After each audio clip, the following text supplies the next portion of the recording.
यार वकास, यार मुझे माँ बहुत याद आ रही है वकास। कि अम्मा जी समोसे तो खाने से बड़े शौक था, रोल खाने से, पकौड़े खाने से। मेरी माँ का भी रोजा खिलाओ माँ जी, मैं अपनी माँ ने चुन के रोजा खोलता। इसने कोई रॉड उठाया या सरिया उठाया और ज़ोर से वालदा के सर पर इस शिद्दत से मारा कि वालदा बेचारी जानबर नहीं हो सकी। अस्सलाम वालेकुम नाज़रीन इकराम, माँ के हवाले से दो ऐसे वाक़यात सामने आए हैं कि दोनों पर मैं तो बिल्कुल स्पीचलेस हो गया हूँ। बिल्कुल मुझे समझ नहीं आ रही कि इस पर हमें क्या कहना चाहिए। दोनों का ताल्लुक़ रमज़ान और रोज़े से है। नाज़रीन, पहला वाक़या गुजरात में पेश आया। उस्मान नामी एक बेटा है, नाखलफ बेटा, जिसने एक ऐसी मिसाल कायम कर दी है जैसी हिस्ट्री में कभी कोई मिसाल सामने नहीं आई और आदमी तसव्वुर नहीं कर सकता कि एक बेटा ऐसा भी हो सकता है। नाज़रीन इकराम, हुआ ये कि डॉन अखबार के मुताबिक गुजरात में उस्मान नामी शख्स की वालिदा साहिबा का नाम है रज़िया बीबी। रज़िया बीबी यूँ हुआ कि सहरी के वक्त उठीं और जैसा कि माओं का काम होता है, बेचारियां सबसे पहले उठती हैं, किचन में जाती हैं, खाना बनाती हैं, सहरी तैयार करती हैं, सबको उठाती हैं, फिर वो खाते हैं। तो इसका नाखलफ बेटा सहरी को नहीं उठा, रोज़ा नहीं रखा उसने।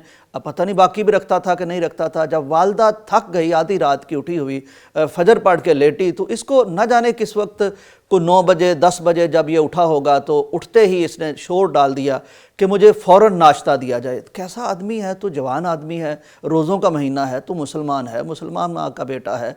तो कहने लगा कि मुझे फ़ौरन नाश्ता चाहिए। वालदा थकी हुई, इसने कहा कि बेटा थकी हूँ, रोज़े से हूँ, मैं थोड़ा सा लेटी हुई हूँ, अभी उठती हूँ तो मैं तुम्हें नाश्ता बना के देती हूँ। लेकिन ये बदबख्त आदमी इतनी सी बात भी बर्दाश्त नहीं कर सका। नहीं समझा इसने कि वालदा है, नहीं समझा कि रोज़े से है, नहीं समझा कि थकी हुई है, नहीं समझा कि आराम कर रही है। इसने कोई रॉड उठाया या सरिया उठाया और ज़ोर से वालदा के सर पर इस शिद्दत से मारा कि वालदा बेचारी जानबर नहीं हो सकी। वहाँ करीबी हॉस्पिटल मेजर अजीज़ भट्टी शहीद हॉस्पिटल में उन्हें ले जाया गया, लेकिन वो जानबर नहीं हो सकी। रोज़े की हालत में एक नाफरमान, नाखलफ, बेरोज़ादार बेटे की ज़रब से ये वालदा जन्नत में चली गई हैं। इसको गिरफ़्तार कर लिया गया है। दूसरे बेटे ने मुद्दई बन के तो रपट दर्ज करवा दी है।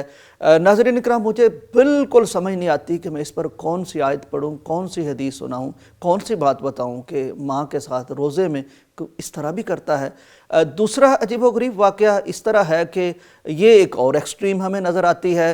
एक बेटा है, वो बड़ा मेकअप करता है, बाल शाल बनाता है, कपड़े अच्छे पहनता है और बेहतरीन सामान अच्छी कराकरी में डाल के अफ्तारी का, उसमें पकौड़े, समोसे और न जाने क्या क्या लवाजमात, और वो स्टंट ये करता है कि वालदा की कब्र पे चला जाता है और कब्र पे जाके बैठ के वीडियो बनाना शुरू कर देता है और उस वीडियो में कहता है कि जी बड़ी माँ की याद आ रही थी और मैं माँ के साथ रोज़ा अफ्तार करना चाहता था। माँ तुझे पकौड़े पसंद थे, तुझे समोसे पसंद थे।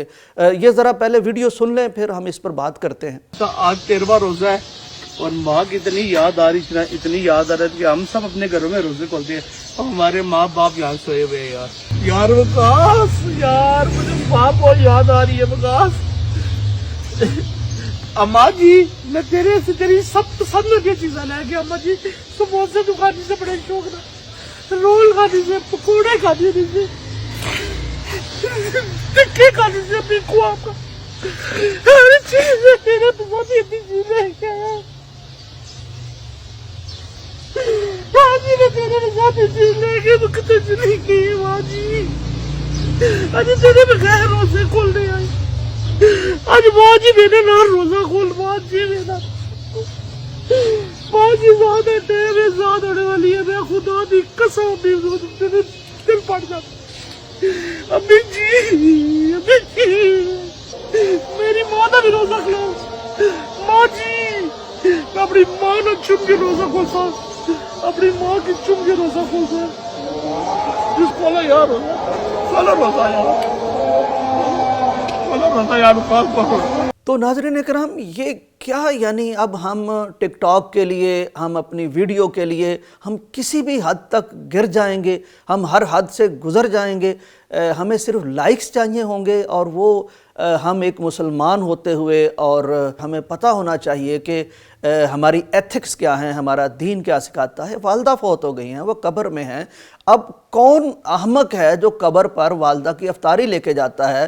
یعنی اس کو ایموشنل بنا دیا گیا، جذباتی کر دیا گیا، اور یہ بتانے کی کوشش کی گئی کہ والدہ بہت یاد آتی ہے۔ بھائی تمہیں والدہ یاد آتی ہیں، آنی چاہیے، تو اس کا تمہیں کوئی طریقہ بتایا نہیں دین نے کہ والدہ کے لیے تم صدقات و خیرات کرو، رمضان کا مہینہ ہے، کسی کو روزے رکھوا دو۔ یہ افطاری جو قبر پہ لے کے آ گئے ہو، ماں نے تھوڑی اٹھ کے افطاری کرنی اور قبر کے ساتھ رگڑ رگڑ کے تم کھجوریں کھانے کی کوشش کرتے ہو اور روتے ہو، اور یہ والا تماشا تھوڑی کیا فائدہ ماں کو پہنچے گا؟ ہمارے بر صغیر کا مسئلہ یہ ہے کہ ہم مسلمان ہو گئے ہیں لیکن قرآن والے مسلمان ہم نہیں ہوئے، ہم حدیث والے مسلمان ہم نہیں ہوئے، وہ ہندوازم شاید ہمارے اندر سے جاتا ہی نہیں ہے۔ نبی علیہ السلام کا وہ ارشاد یاد رکھنا چاہیے اگر کسی کو ماں سے محبت ہے، والد سے محبت ہے، کہ ہر وہ نیک کام جو اولاد کرتی ہے والدین کو آٹومیٹک اس کا اجر پہنچتا ہے، ثواب پہنچتا ہے، صدقہ جاریہ ہوتی ہے اولاد والدین کے لیے۔ جو بھی نیکی کا کام کرے گی ان کو بھی اجر پہنچے گا۔ نبی علیہ السلام کی صحیح حدیث ہے کہ جب مرنے والا مر جاتا ہے تو سارے اعمال اس کے منقطع ہو جاتے ہیں سوائے 3 اعمال کے۔ یہ پیارے پیغمبر کا فرمان ہے، مسلمانوں کے لیے ہے، یہ آپ جیسے بیٹوں کے لیے ہے۔ ایک یہ کہ کوئی صدقہ جاریہ کا کام اس نے کیا ہو، یا والدین کے نام پر کوئی صدقہ جاریہ کر دے تو اس کا ثواب انہیں پہنچتا ہے۔ کوئی علمی کام وہ کر گئے ہیں، کوئی کتاب چھپوائی ہے، کوئی کتاب کی اشاعت ہو رہی ہے، کوئی پیغام ٹی وی جیسے کوئی دینی چینلز ہیں ان کو کوئی آپ سپورٹ کرتے ہیں اور دین کی نشر و اشاعت ہوتی ہے، تو یہ علمی کام کا بھی انہیں صدقہ پہنچتا ہے۔ اور جو دعا کرتی ہے اولاد اپنے والدین کے لیے اس کا اجر پہنچتا ہے انہیں۔ یہ 3 اعمال پرفیکٹ ہیں، پکے ہیں، ثابت ہیں، صحیح حدیث سے ثابت ہے، ان میں کلام ہو ہی نہیں سکتا۔ کئی اور ہم نے طریقے بڑے بنائے ہیں لیکن ان پہ نبی علیہ السلام کی مہر اس طرح نہیں ہے جس طرح اس فرمان میں واضح طور پر نبی علیہ السلام نے بتایا ہے۔ تو یہ کرنے والے کام کرو، جو اولادیں ہیں، جو بچے ہیں، یہ والے کام کرو۔ اللہ سے ہم دعا کرتے ہیں کہ اللہ تعالی ہمیں کوئی دین کا فہم عطا فرمائے، اور ٹک ٹاک اور یہ ویوز اور یہ لائکس اور یہ شیئرنگ اور یہ سوشل میڈیا پر سٹنٹ کرنا، اللہ تعالیٰ توفیق دے کہ ہم کو کریٹیو کام کر کے اس میں کوئی نام پیدا کریں۔ اب والدہ کی قبروں پہ جائیں گے اور یہ والے معاملات کریں گے، اللہ تعالیٰ ہمیں سمجھنے کی توفیق دے۔